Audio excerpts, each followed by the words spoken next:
Subscribe to our channel and help us to spread the word.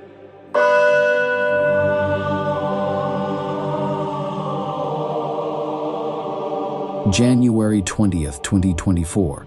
The greatness of the ordinary 17. Crazy. In Nazareth, your life, my Jesus, was so simple, so normal, made up of little things, that when you reveal yourself with your words, with your miracles, they think you've gone mad, that you've become crazy.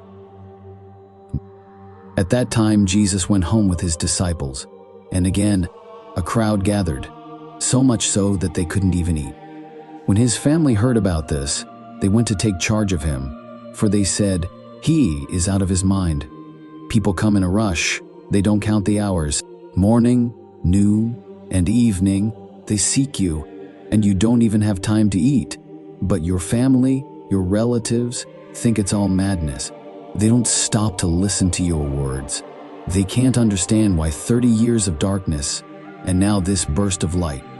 For 30 years, of the 33 you spent in this life, you were hidden, being one among many.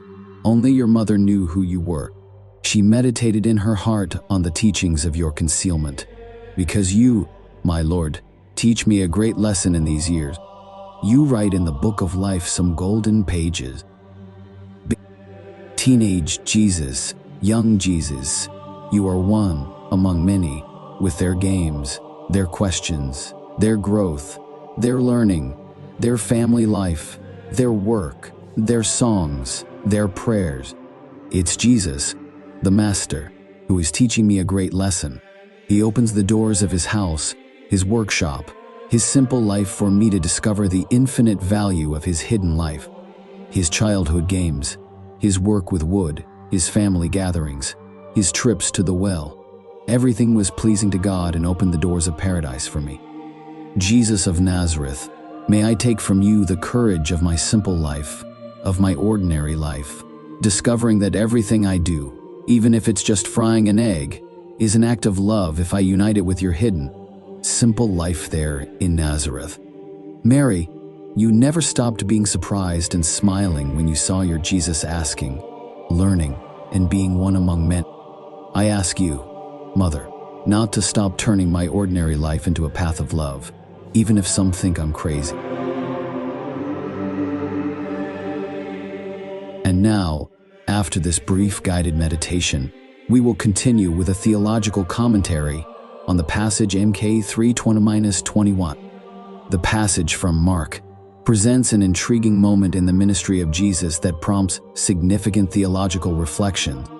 The text says, "And he went home, and the crowd gathered again, so that they could not even eat. When his family heard it, they went out to seize him, for they were saying, 'He is out of his mind.'" In this account, we are presented with the growing popularity of Jesus among the crowd, to the extent that he has no time to eat due to the overwhelming number of people seeking his teaching and healing. This detail reflects the intensity and urgency of Jesus' ministry, as well as his deep commitment to the mission entrusted to him by the Father. The reaction of Jesus' relatives adds an additional layer of theological complexity. Their perception that Jesus is out of his mind raises questions about the understanding of Jesus' identity and mission, even by those closest to him. This episode suggests that Jesus' work was challenging conventional expectations, even within his own family, highlighting the unique and perplexing nature of his ministry. From a theological perspective, this passage invites us to consider the tension between Jesus' popularity among the people and the misunderstanding or resistance he faces from those closest to him. This leads us to reflect on the paradox of the kingdom of God. It is often embraced with enthusiasm by those seeking truth and hope, but may be rejected by those clinging to pre-existing structures and expectations. In response to this situation, unfolding in the subsequent verses, emphasizes the importance of fidelity to the divine will over family relationships and social norms. Jesus establishes a new understanding of family, centered on those who do the will of God, Mark, thus challenging conventional notions of loyalty and kinship. In summary, the passage from Mark provides a fascinating glimpse into the life and ministry of Jesus. prompting profound theological questions about the acceptance and resistance to divine work amid humanity, as well as the priority of God's will over human relationships. This episode invites believers to examine their own expectations and embrace the radicality of Jesus' message and mission in their own lives.